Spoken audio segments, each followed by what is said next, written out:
नमस्कार, जय महाराष्ट्र। बोईसर आणि परिसरातील नागरिकांना बोईसर शहरातून वाट काढून जाणं अडचणीचं होत होतं। ट्रॅफिकची समस्या मोठ्या प्रमाणात होती। त्यावर मार्ग काढण्यासाठी 2012 साली सिडको बायपास रस्त्याची आपण सुरुवात केली। स्थानिक विचार मंचाच्या माध्यमातून त्यावेळेस आम्ही लढा दिला आणि तो रस्ता त्यावेळेस खुला करण्यात आला। सदर रस्ता कच्च्या स्वरूपात होता। त्यानंतर सन 2024 साली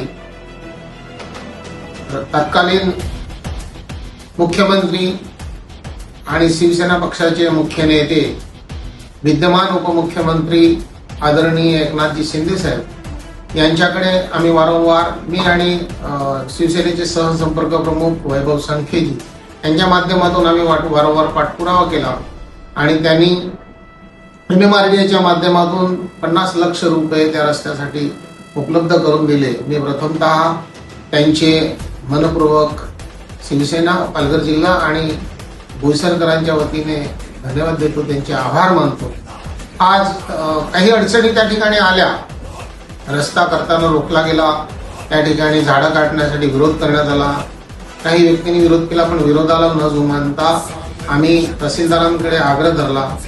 पर्यायी आंदोलनाचा इशारा दिल्यानंतर तहसीलदारांकडे झालेल्या सभेमध्ये तहसीलदारांनी वन विभागाला सक्त आदेश दिले आणि ती झाडं काढण्यात आली।